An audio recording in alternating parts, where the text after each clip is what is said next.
two, one.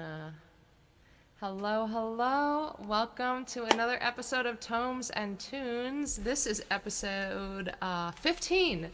15 weeks of talking about books and swapping songs with other songwriters. I'm very excited to have as my special guest today Ms. Natalie Price from Austin, Texas. She is a native Texan as far as I know, and maybe we'll hear a little bit about that. But I can't wait for you to see Natalie, and you're going to do that right? No! Hi, Natalie. Oh no, where's your Hi, audio? good. There you I had myself muted. Hi, how are you? Great, how are you? I'm good. So great to have you on. A little bit of shenanigans beforehand, which is to be expected because technology, right? But it's actually kind of funny because you, of all of my guests, have perhaps, well, actually, last week, Kelly Lynn Knott also has been doing a ton of live stream broadcasting, but you, during the COVID times, sort of jumped right into live streaming and have been doing it a lot since the very beginning. It definitely feels like it. Can you, that you had me as a guest on your show, which is, I That's think, still on true. Instagram, right? It if it was before, oh gosh, I don't remember. The first 50 Instagram wouldn't save, so it's on YouTube. But It's it might on, be a private link. But I can hook people up with that if you well, need to. so you go live on Instagram though, and now also YouTube, or is that sort of an upload later? I'm uploading them later. I'm Okay. in the process of kind of doing what you're doing and Yeah. streaming to multiple things and figuring all that out. So my goal is to eventually stream live from YouTube, but not quite there yet. Well, I want to confess that your show, which initially at least was every single day, 7 days a week, I believe. Yeah, Your show, you had me on. I believe that I was within the first 50 guests, but I even think by the that's time right. I got there, you had already done like, many, many, and that was one of the inspirations. I just had such a fun time with you on that show, and I loved that you and I swapped songs at the end of it. I don't know if you always. I don't think that you play every show, right? I try to now. The You first do. few I was kind of finding my stride, and then I realized I'm not playing a whole lot of shows, so I should probably play at least one song at the end Yeah. of every night. So, yeah. I just had so much fun with you that day It that it was was sort fun. of the inspiration to start this show initially. So very cool to have you now That as a makes me guest. really happy. I'm so glad that you've started a thing and you've been doing a thing and you've been doing it for several months now. That's awesome. Yeah, yeah. So your show, does it have a name? 20 at 10. That's right. Technically, it's more like 40 at 10, but the interview part, when I interview my guests, that is 20 minutes. And then there's extra shenanigans at the end. Yeah. Um, and so now you've been playing, and what was the I mean, what was the spark? I'm curious because your show was the inspiration for this show, or one of the inspirations for this show. I'm curious, what was the inspiration for your show? How did you, while everybody else was hunkering down right at the beginning of the pandemic in the U.S., suddenly you were live interviewing Yeah. other songwriters from all Yeah. over the place. And I think it's Well, actually expanded to not just songwriters. Is that right? Because I caught an interview with an artist, like a visual artist, the other night. yeah. It kind of just started out as I just interview like creatives and people that I find really interesting or intriguing. And I probably know the most songwriters. And actually, I know a lot of photographers. I was a photographer for a long time. And so I know photographers, a lot of photographers in Texas. Um, but when all of this hit, um, I saw suddenly everybody's live streaming concerts. And I felt really overwhelmed. And I That's saw right. advertisements for everybody's concert, like lunch on Tuesdays and happy hour on Wednesdays and all of these things. And I was like, where do I fit into this mass of all of the musicians around the world pushing their shows? And I was just looking for something to fill the gap, and maybe do something a little bit different than like a show, like a concert. And I wasn't seeing a lot of people live streaming on Instagram, which is my favorite platform. And so I decided to, also the audio quality is not that great on Instagram, and there's no way to actually connect, like hardwire into internet, at least for me. And so I decided to do a talk show because talking audio is a lot more reliable than music audio. And then I incorporated the music piece at the end, since oftentimes it is me and one other musician. That's right. So it just, I am a curious person by nature. I like to ask questions and get to know people and hear their stories. And so it became kind of a natural thing. And also, the most important thing was to avoid talk about Corona.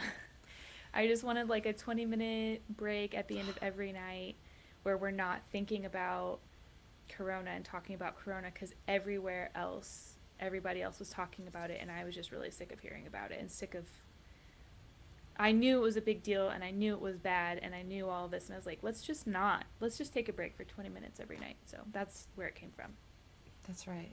That makes sense. I remember you and I, even before, I think it was at the seed of your show, before you even maybe started it, you and I got on the phone and we were just talking about it. And I remember you talking about that idea of like all of the live streaming concerts that were happening, and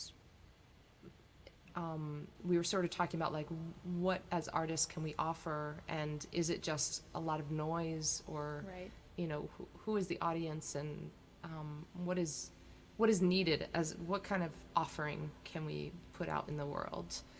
Yeah. And then like a week or two later you had your interview show up, which has been a really great conversation about creativity, and a really, for me, fabulous introduction to a lot of Texans. Yeah, I'm since glad. I'm out here in Los Angeles. I mean, I haven't been exclusively Texan Yeah. either, but just obviously since I live here, a lot of my network is here. Yeah. Yeah. So where are you right at the moment? Where are you, in Austin?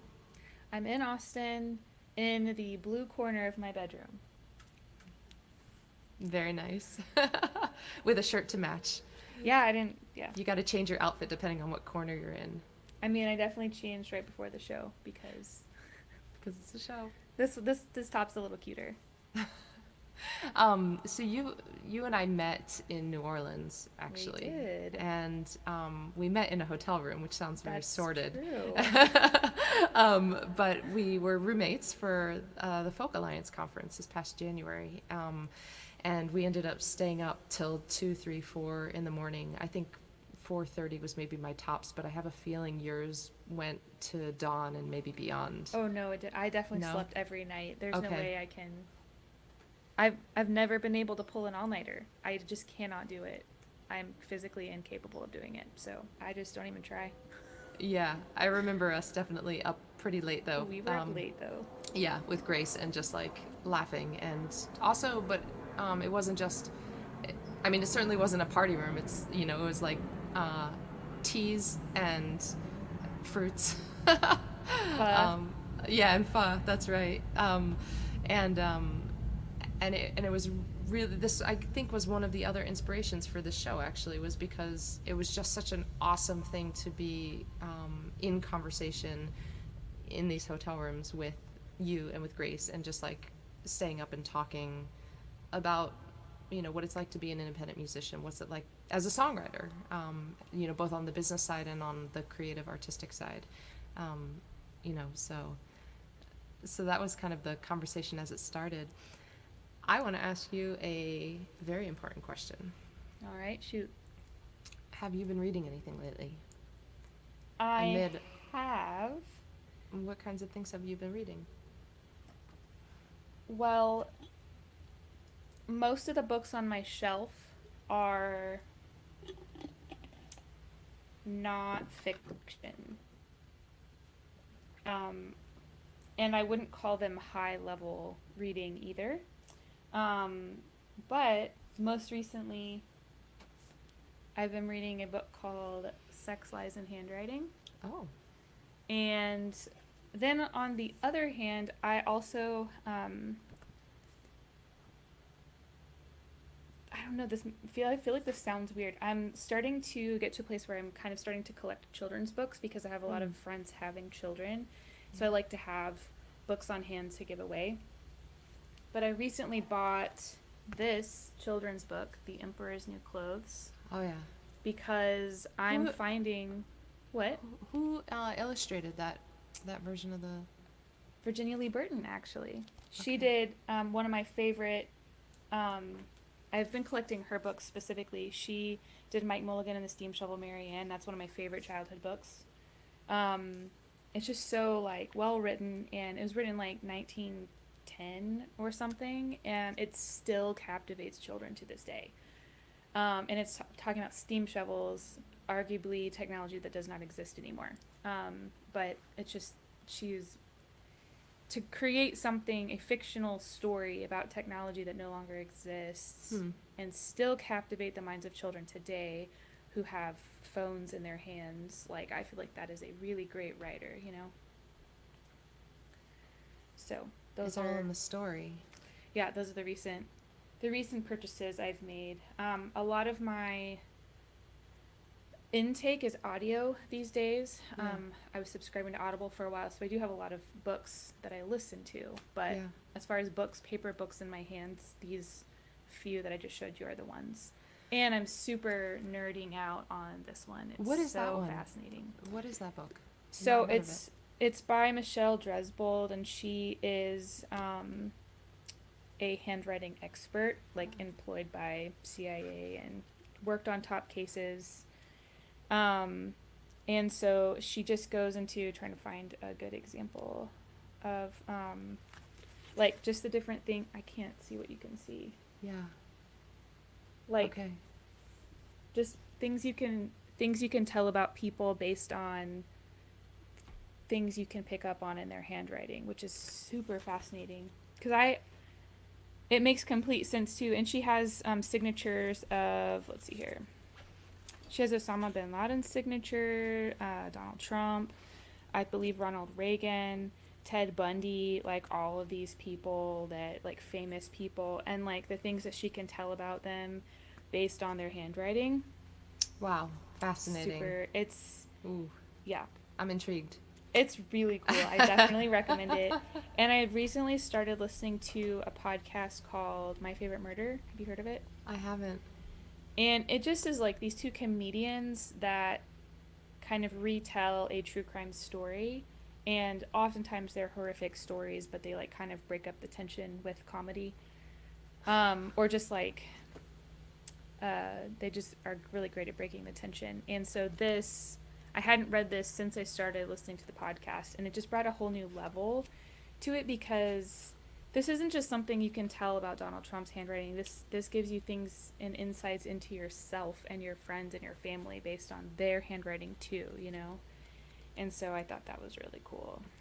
What have you learned about yourself or your family or any of the other figures? Well, I haven't seen anyone in my family's signature recently. I'm trying to find a couple of examples. And I wonder what this says about the DocuSign contracts that we use now, where we're not I know, putting our real signature on it. I've looked at the different fonts and that are available in DocuSign, and I always pick the one that's the most similar to my own handwriting. But still, I have thought about that this is not my real handwriting, and this does not reveal necessarily things about me. Yeah.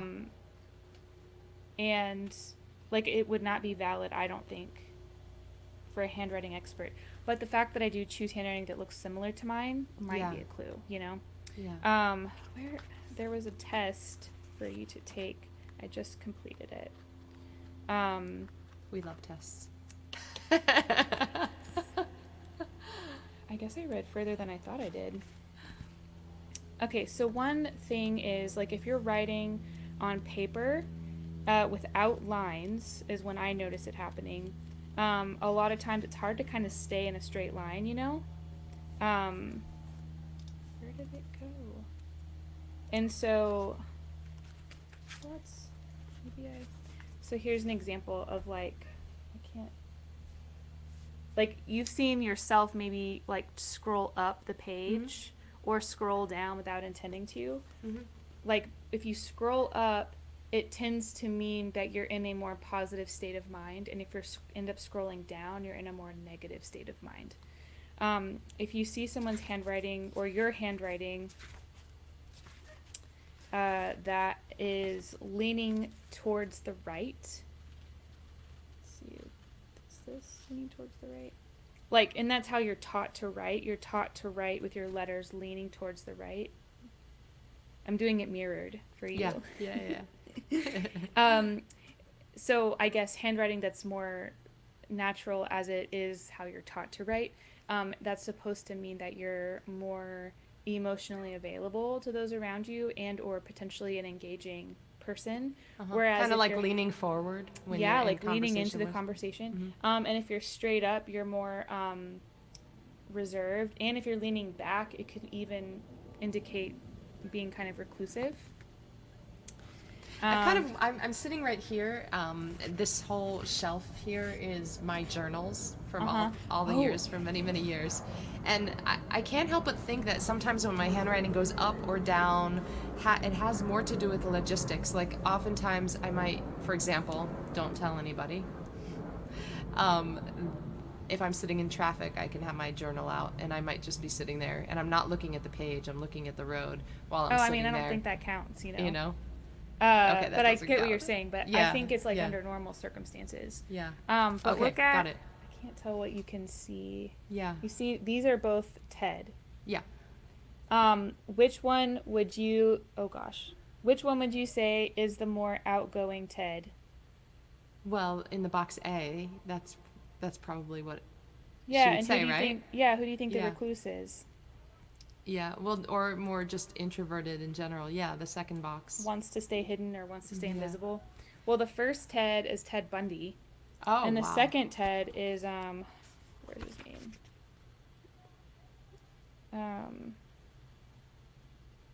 Is the Unabomber Ted Kaczynski. So what does that say? How can she possibly Well, she parse says their personalities from that? let's see here. She said, which Ted is the recluse, A or B? And we both guessed B. She says size does matter, at least when it comes to handwriting. Is the writer who signs his name in teeny weeny letters someone who wants to be noticed? Or is he more likely to be the kind of guy who shrinks into the background? Very small handwriting, like that of B, means the writer is an introvert. On the other hand, 9 times out of 10, so she acknowledges not every time, large writers are extroverts. They like being around people, they like to talk, and when they talk, they use expansive hand gestures and exaggerated expressions. The reclusive writer B is a former math professor who sent mail bombs to thinking technophiles and over-socialized leftists, as he describes his enemies in a rambling manifesto, wounding 23 people and killing 3. Yeah, I remember that. When he was arrested in April 96, authorities found him living as a hermit in a one-room shack outside of Lincoln, Montana. So that's Unabomber Ted Kaczynski, Little Ted. Little Ted. Yeah, I had forgotten actually that he was a mathematician. And so I wonder also, one of my good friends in college was a triple major, linguistics, mathematics, and philosophy. And he had handwriting that was very much like that. But then he had to fit a lot of formulas on his whiteboard in his bedroom. That's a good point. You know, so sometimes, like my dad, which was trained as an architect, and have you ever seen an architect's handwriting? They all look the same. Pretty much they all look the same. Dad is your dad was going to be an architect, and he decided the only reason he didn't was because he wanted to marry my mom and he wanted to have a family. So and she didn't want like architects. No, he interviewed a bunch of architects and he discovered that they were all single or divorced, and he was in love with my mom, and he was like, I want to have a family and I want to be a family man, like I want to be able to have a family. So he chose something else. Wow, that's so fascinating. Yeah, to his credit. But there's all kinds of like blueprint drawings and things lying around. Yeah. I have old sketchbooks of his, and his handwriting is well, I don't know. I haven't compared it to other architects. Yeah, but I know what my dad's handwriting looks like. Look at the handwriting on his blueprints in particular. If it's in a grid, is it a grid that most blueprints are on? Well, I guess I'm trying to think now. I can't even remember. Like, I can't picture the writing. I'll have to go and look. I think of the writing as the way that there was I think it was a movie where I don't think I ever saw the movie, but I think it was about advertising executives or something like that. And they were coming up with advertisements. Someone on the chat box had better jump in on this one, but the description of a Volvo, that they were, the kind of like slogan for Volvo that they were throwing around was boxy but good. And I think of Nice. architectural handwriting as boxy but good. That's It's the funny. Volvo of handwriting. That's funny. Cool. Well, hi to everybody who's here, Mark and Jimmy and Shelly and Marty and Julianne and Emily. I think you guys are all here. If we can't see you in the chat box, please say hi so we know that you're listening. Did you want to read a passage of either that book or something else? Oh, Justine, she was an architect, chiming in here. The architect's lifestyle is not typically conducive to family life, that's for sure. Interesting. My dad was married at age 22 and had me at 23, and my parents were married for 25 years. So he made it work. He was an architect, so I don't know. I don't know if that is just he's an outlier in the architecture world, maybe. I mean, that's great. And I mean, it was based on my dad's experience and who he was interviewing and the companies he wanted to be a part of. So that's amazing that he was so clear on his values. A lot of people don't necessarily choose their profession with such an understanding of their lifestyle values. yeah, I thought, I mean, when I found that out, I was like, whoa, that's really sweet. Like, really, like, And you he's a guys have a loving tight guy. family, right? Pretty tight, yeah. Yeah. Okay, so was there a passage, either of that book or of some other reading that you would like to share? How long of a passage?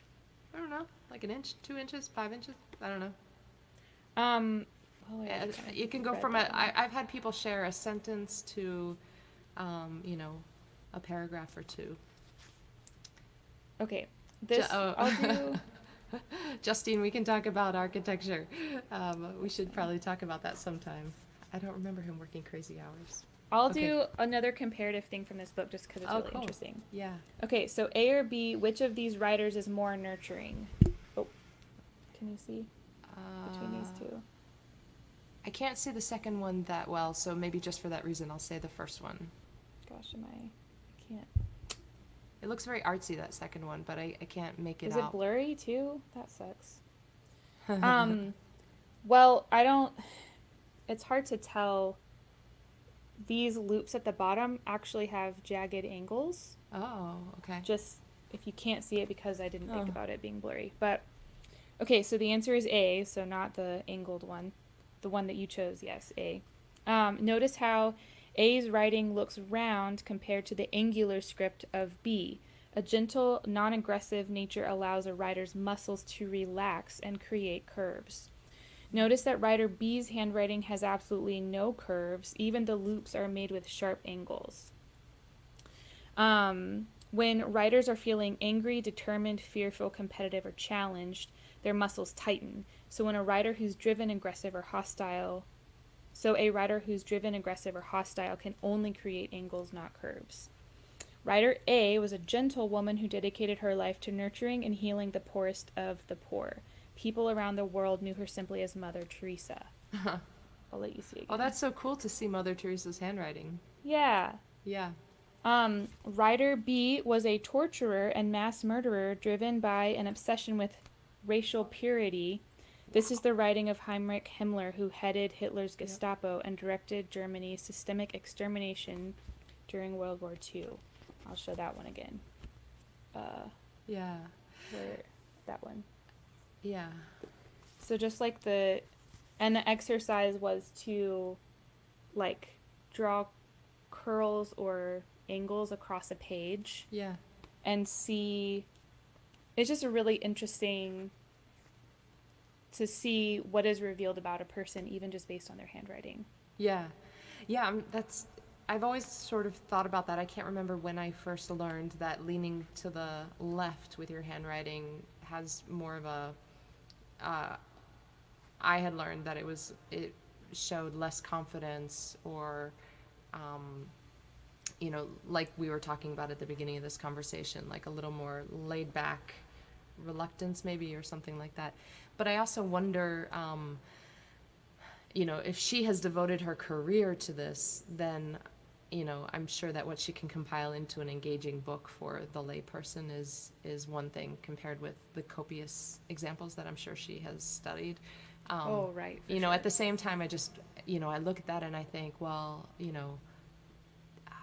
I would love to see like lots and lots of examples of people that you would, both Nazis and nuns, Right. And compare all the nuns handwriting, all the Nazis, and just see like what is that, what comes from that, and also versus like the people who are maybe nurturing, but also artists who Right. have chosen particular handwriting styles. I know that you're an artist, and I don't know. It's interesting field though, huh? Yeah, it's really interesting. I have been reading a lot of books lately this summer, with the political activism that's been going on. I went through this period in this in Tomes and Tunes, where I was reading Toni Morrison and Zora Neale Hurston, and I still continue to read Toni Morrison right now, but at the same time, I also listen on audiobooks, and I read paper books, so I kind of have like a combination of different types of books, and I'm also teaching a writing class right now, so I'm also like reading a lot of, or rereading a lot of stuff to bring into my students. So there's like, for me right now, a sort of like this lazy Susan of books and essays and audio and everything. But I recently, it's kind of funny because the interest in, if I trace it back, I started to read Toni Morrison this summer after Zora Neale Hurston. I also reread a couple of times James Baldwin's Notes of a Native Son this summer, in part though because I've been teaching that essay. But somehow all of this has like opened up in me a real desire to kind of dig back, not just through the aftermath of slavery, as James Baldwin writes about in that essay, but and not just the and also Zora Neale Hurston, but the time during the enslavement of so many people. But also I've been it just kind of opened up this curiosity for me about American history, which I've always, or in high school I should say, I was terrible at remembering history was a very hard subject for me. I think it might have Same. been the hardest. Same. And I think now I understand that the reason it was so hard is because I like story. And Same. I did not get story with it. I just got like Facts and figures and numbers and dates. disembodied names of generals, and I didn't learn anything about their characteristics or their home life or their internal thoughts or What they had at stake. Yeah, why were they invested? What was their background? How did they, none of that. And so I just couldn't keep them all straight. And so somehow through this whole journey, I stumbled upon in Audible, I don't even remember what I had been reading before First that. can't. Are you frozen? You're frozen. Am I frozen too? Are we good? You're back. Okay. So somehow through Audible, I had stumbled upon a book called My Dear Hamilton by Stephanie Dre and Laura Kamoy. And have you read this book I have not. or listened to it? The narrator, the audio narrator of the book is Cassandra Campbell, who has narrated a lot of books on Audible. She's a very gifted narrator. So I thought, okay, well, hopefully the book is good, but at least I know that the narrator is going to be good, right? So Yeah. So I listened to the book, and then I actually purchased the hard copy of it because there were a couple of passages that I wanted to actually have at my fingertips on my bookshelf. So I thought I would read a little bit of that. Okay. So this book, My Dear Hamilton, is told from the perspective of Alexander Hamilton's wife. Alexander Hamilton was essentially George Washington's right-hand man. I have not seen the musical. I don't know any of that stuff. I also have not seen Okay, the musical. great. So I don't know Yeah. anything that happens on the stage there. But this was really my introduction to him.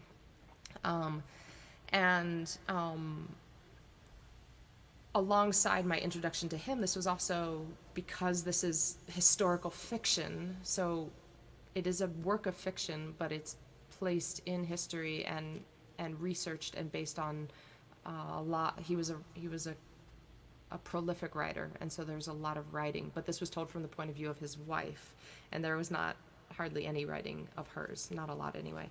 So it's definitely fiction, right? But yet I learned a lot about the markers of history in this country that I hadn't necessarily known about, and one of them was that in 1793, so the American Revolutionary War started in 1776 and lasted 7 years, I think, or 8 years. It didn't end until the 1780s. And then about 10 years after that, and this whole time period, not just the revolution against the British, but within the colonies itself, there was a lot of unrest and dissent. There were a lot of people that were not, there were definitely factions and a lot of mutiny, and there wasn't a lot of money for the troops, and there was a lot of unrest all around. And so in 1793, just a decade after the war ended, there was a pandemic, or an epidemic, of yellow fever. And so I, of course, identified when I got to this part in the book with how she described what was happening, and I had not known about this previously. So I'll just read a little piece. In the brink of high summer, when Philadelphia's outhouses overflowed gutters and dammed up alleys filled with trash, an outbreak of illness emptied the streets of rioters. An illness may well have prevented the overthrow of the government. For now, instead of mobs shouting in front of her house, we heard only clacking carts carrying fly-bedeviled corpses. Yellow fever. The fever started, they said, amongst the dock workers. They suffered chills and tremors that eventually gave way to blackened, bloody vomit. The illness spread swiftly with fatal effect and without known cure. People in good health one morning would drop dead the next. In the hurry to stop the contagion by getting the victims into a grave, some were likely buried alive. And when vinegar-soaked handkerchiefs and garlic offered little safeguard against the disease, everyone who could flee the city did so. Everyone, it seemed, but us. And then I just want to read this, this little piece. I'd already sequestered the children in an adjoining house, bringing meals to the door and waving at the window, never letting them get close enough to spread the contagion. The mother and me refused the idea of sending my frightened children away in such perilous times. Anyway, it goes on, but when I, through Audible, heard this passage, it was just so, to me, I find comfort in knowing that these times have occurred before in the past. And they will happen again. And they will happen again, totally. And knowing that the wearing of the masks and the social distancing is not unique to this time, it's just unique to us because we have, lived in a relatively wealthy nation that has not had this kind of health crisis before. And there's just something about it. And also within the framework of the American Revolution and realizing that, in a deeper sense, that there was a lot of unrest. This country was built on unrest, and even when it became its own sovereign nation, it has always had waves of extreme unrest. Obviously we know about the Civil War, but at least from what I'm reading here, and then I finished this book and started reading the biography of Alexander Hamilton that inspired the musical. So it's like, talk about tomes. It's a tome. But Nice. now I've been reading that, and just I don't know. There's just something about that is helping me to see what's happening here now on all these different levels and place it within a historical context that I wasn't previously aware of. Yeah, no, that's a good point. Yeah, it's pretty interesting that it's very unlikely that there are a couple people maybe who were alive in the last pandemic, but they were like babies or Totally. born during the pandemic. Yeah. And fighters surviving now. So super tends to be more rare, it seems, for it to be global. But on a certain level, I'm grateful that it is here, because I think at some level we grow through the struggle, you know? Totally. And just like, actually, like Jesus said in the Bible, like a seed has to die in order for the plant to bloom. Like something has to die in order for new life to grow. And so that's a really interesting picture too, of just like all of my plans for this year definitely died. Yeah. But there have also been really beautiful things that have happened too. There's been a lot of unrest, there's been a lot of, but even in that, there's been a lot of darkness that was brought into the light. Like things that were hidden that have been brought into the light in a way they haven't been before. Yeah. And I think that's really good, because only when you have the truth are you able to address it, you know? Totally agree. So I'm thinking positively about it. It's definitely hard for sure. It's felt harder for me personally the last couple of weeks than so far have been the worst, the roughest. But I do also see a lot of good that has come as well. Yeah. Yeah.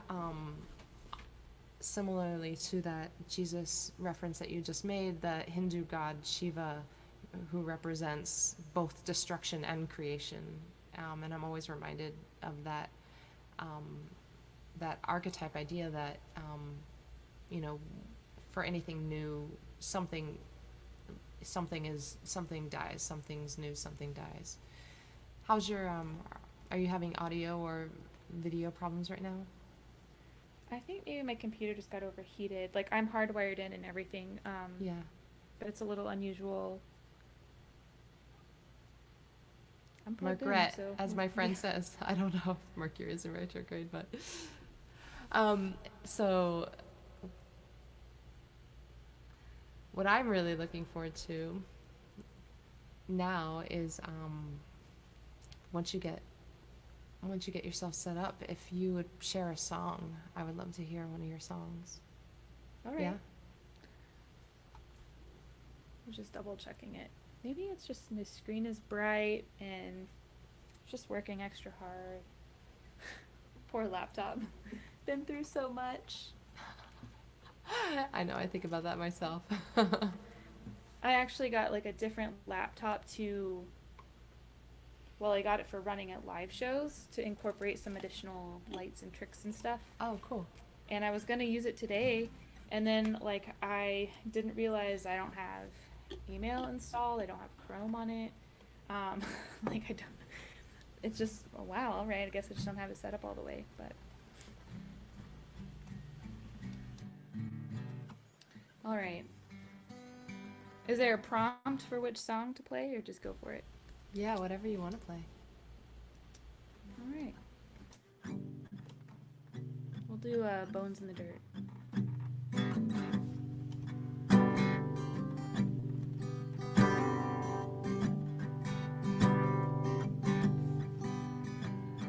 Tomorrow steals what once was today's.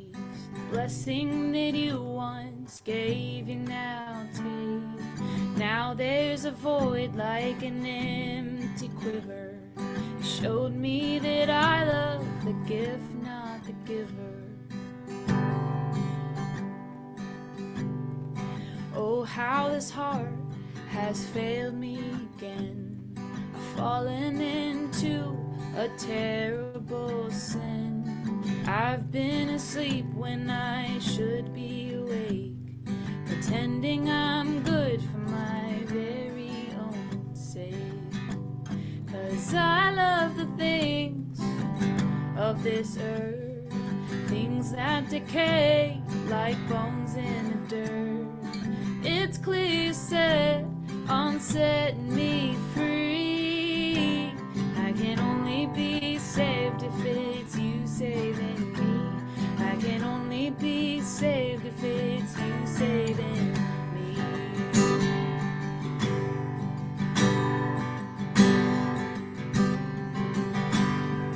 I've written a letter I read every day.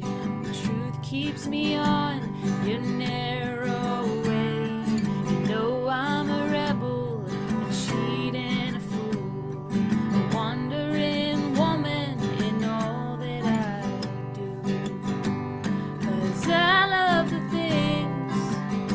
of this earth, things that decay like bones in the dirt. It's clear you're set on setting me free. I can only be saved if it's you saving me. I can only be saved if it's you saving me. Oh,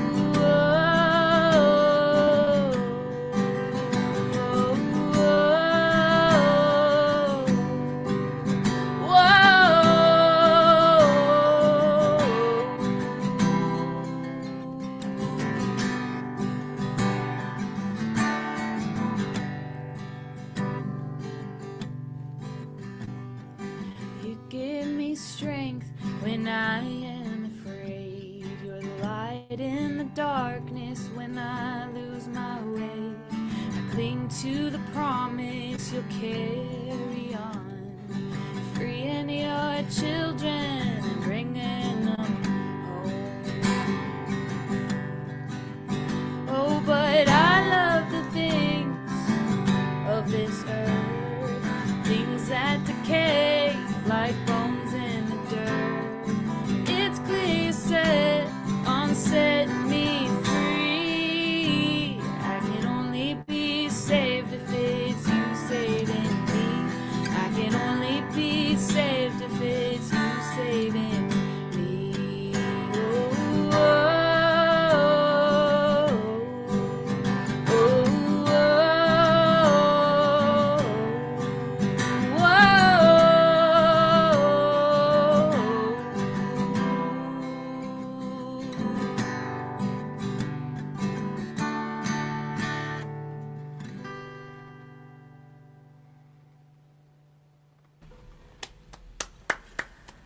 oh, oh, I love that song. What a delight that you played it. Yay! Thanks. Did I clip at one point in there? I couldn't tell. I didn't hear it. I didn't know. It sounded great on my end. I actually, I didn't mean to turn off my video all the way, but I took advantage of it and I turned my fan on while you were playing. Very nice. So it was pretty nice.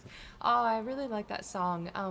And yet I don't know that I don't know that we ever talked about the inspiration for it or anything. Oh, okay. It I is. Fun fact: the oldest song that I still have in rotation.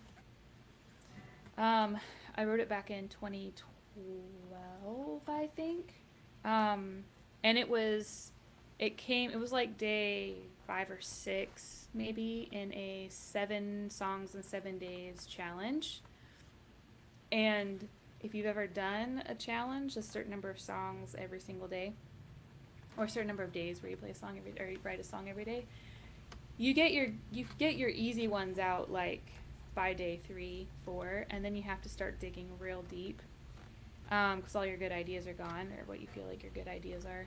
So with this one, gosh, I think it was like a Friday night, and I think I had friends over. And they were in the living room and I was in my bedroom. I'd been working on songs all day to get this song out and post it in time. And it was like 11 at night. And I was like, I have to finish this by midnight. And I had tried, 5 or 6 other songs and they were all horrible songs. And finally I was just like, oh, whatever, I give up. And I was like, I'm going to write the most annoying song, and it's going to be in the style of Hank Williams, and I'm going to sing it that way too, and it's just going to be the worst. And so I started writing, and just that was my mindset, like just kind of mad and also over it, and just like, just writing it all out. And I guess the melody was there too, and I'm just like, I don't know if I was playing it on guitar or if I was just humming it. And I was like, actually, hold on a second. This sounds this sounds more like a Johnny Cash song. And so then I switched my intent and I wrote more in like trying to write in a Johnny Cash type vein of a song. And the rest of it kind of just came. It was one of those 30-minute songs, at least the first version of it. This is a later draft where there's an extra verse and the chorus is simplified. But it's one of those lightning bolt songs, and it came from failing like 5 or 6 other times that day. And I don't think I knew the depths at which I was writing, because different parts of that song hit me at in different seasons of life as more true of me. Like this summer, the line, "Oh, how my heart has failed me again. I've fallen into a terrible sin. I've been asleep when I should be awake, pretending I'm good for my very own sake." I feel like that is could be where I have been as a white person, asleep to the social injustice around me. Whether it's because I haven't experienced it or because I haven't witnessed it happening to other people. Just so that line, "I've been asleep when I should be awake," has hit me more so this summer as being, and it's applying to a lot of our culture. And I think, as we discussed, pandemic and the unrest has opened a lot of eyes, I hope. Yeah. I'm so glad I asked that question. I'm glad that you called my attention particularly to that line, too, that's been resonating to you this summer. Thank you. Yeah. Yeah. I'm going to play, in contrast, one of my newest songs. Cool. Yeah, I was going to say, are you going to play? Are we playing more after this? Because I need to tune up. I'm going to mute myself. But no, just the one, the Okay. one song, and then we'll go out on this, and I'll mute you. And actually, I think I can do. Nope, that's not what I want to do. There we go. That's what I was trying to do for myself. Oh, I muted you. Hi, there you are. No, it's fine. I realized, and I was like, I'll give you a thumbs up. Okay, so so this is a song that Natalie, that hotel room that we met in New Orleans had a beautiful view of the Mississippi River, and I have not spent a lot of time of my life on the Mississippi River, but it's for whatever reason has had a strange calling to me, and so when I saw the view from that window, when I first got checked into the hotel for the conference, I was very pleased. And we got to see the sunrise over that river. And so later, after I was back here in Los Angeles, I wrote this song about the river, about the Mississippi, but the other end of it at the top in Minnesota. So here we go. This is called Itasca Lake, which is where the Mississippi River starts.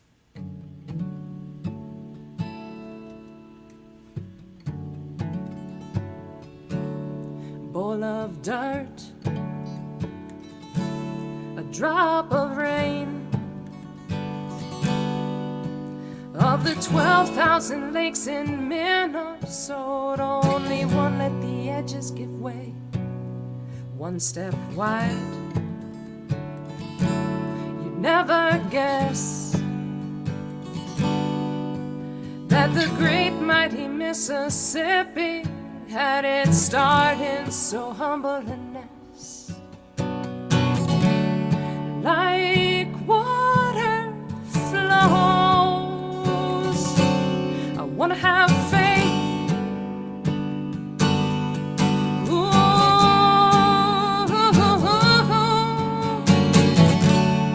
Learn to let go, unafraid.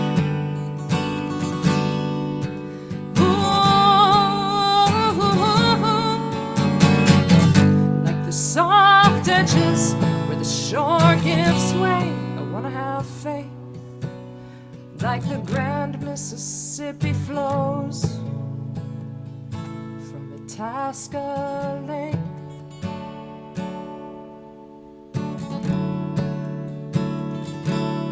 Take the leap,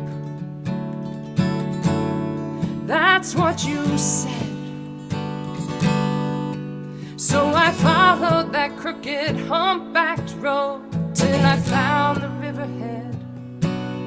Drop of rain,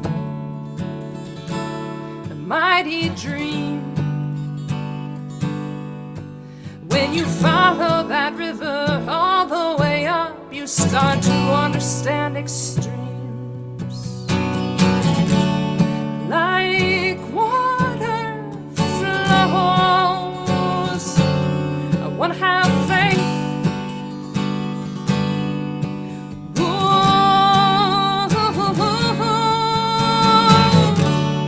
Learn to let go, unafraid.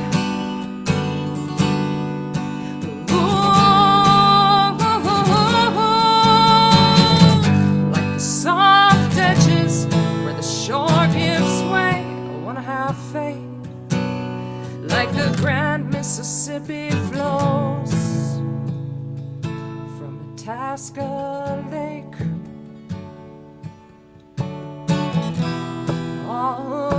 Always trying to guess at the future.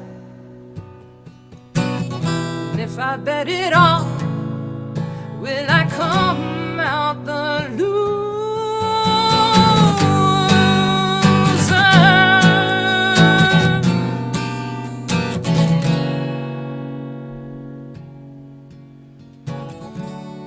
Like water flows, I wanna have faith.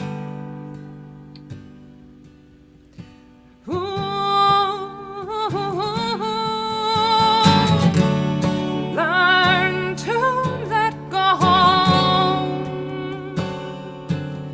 unafraid.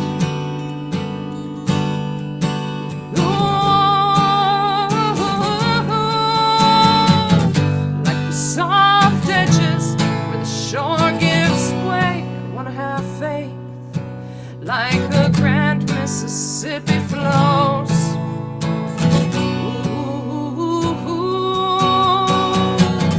Like the soft edges where the shore gives way, I wanna have faith. Like the grand Mississippi flows from Itasca Lake.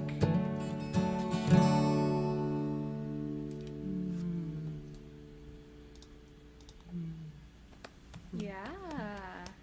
Did you write that since January? Yeah, I of probably 2021? wrote it, I want to say it was probably February or March, but just before the lockdown. Yeah, I don't have a date on Awesome. it. I'm not sure exactly. Yeah, I tend to write, I guess, about faith a good amount, but I'm fascinated by the idea of how this river that is so powerful, so much so that when it exits the at the basin and makes its way around the peninsula of Florida, the Mississippi water is measurably can be detected measurably, all the way up through the Carolinas, the fresh water of the Mississippi. It's that powerful that it pushes all the way through the ocean water. And then the idea that it comes from this lake in Minnesota that you literally can walk across in one stride, at the top of that river. And I feel like metaphorically, symbolically, it just speaks to me so much. It gives me that a little bit of confidence, like when there's just an idea and that you're at that moment, should I push through the idea, should I follow it and see where it goes, or should I just tamp it down? You know, it's like, well, the Mississippi River that has carved, you know, so much of history, you know, started right there. So anyway, so that is the song. Thank you so much, Natalie, for being a part of this. It has been such a pleasure to have you. Yeah, Yeah. absolutely. Thanks for having me on. It's been fun. Good to Yes. see your face too. Nice to see your face. So you are on your 20 at, no, what is it, 20 at 10 with Nat Yes. on Instagram every night at 10 o'clock. Not right? every night anymore. I'm Okay. scaling back. Okay. But I am on there tonight at You're on 10. there tonight. Okay. And that's 10 o'clock Central Time. Central Time, 10 o'clock Central Time. And then the archives go up on YouTube. So people should subscribe to your YouTube channel and follow you on Instagram. And are you doing Yes. any other concerts, though, that folks might be able to catch you doing? I am occasionally. I don't have any others scheduled at the moment, but Okay. I am and I will also. Great. So you can follow me. I don't know however you're watching now. If you're watching on YouTube, I believe you can just search Natalie Price and you'll see. Yeah, I put it There in the is show another notes as Natalie. well. Okay, cool. Yeah. I think was like, yeah. I can send you my channel info if you need it. Yeah, I put it in the show Or notes, so it's already Instagram. there. So people should click Awesome. and follow You're you. on top of it. Well, I just love your music, and I want everybody to know about it. So, this is my Thank little, you. like, way of seducing everybody to follow the songwriters that I love, basically. It actually means a lot. Like, it's pretty dead out there. Not a lot of people are. It's like kind of hard to drum up like people talking about you in a good way. You know, Yeah, yeah. This goes back to what we were talking about earlier, but at the beginning of the year, before this pandemic had come to the U.S., I was I was thinking a lot about the idea of connection and just community and connecting. And then when the pandemic hit and quarantine and social distancing, I thought, wow, that's really ironic that I've been meditating this whole year on this idea, and then here we are. And then this show kind of came out of, part of that idea, like, well, okay, fine, with the parameters now in place, how can we still have community? How can I, selfishly, how can I get what it is I want, which is to connect with other songwriters and be inspired, and also I like to Exactly. share, stuff. So, yeah. So anyway, thank you so much. Stick around, and I'll say goodbye to you backstage, but I will say goodbye to everyone else. So, Okay. Hi, everybody. Thank you so much for joining for another episode 15 of Tomes and Tunes. Please follow Natalie Price everywhere you can find her. Her music is on Spotify or on your favorite music platforms. Trust me, you will be happy about that. And what can I say? Next week, who do we have? We have Emily Zuzik from right here in Los Angeles, and I'm super excited to have her as my special guest next week. So I hope that you will tune in then. And until then, have a great week. I will see you hopefully tomorrow for my Friday night Arielle's Acoustic Happy Hour. Otherwise, next week, Tones and Tunes. See you then. Bye-bye.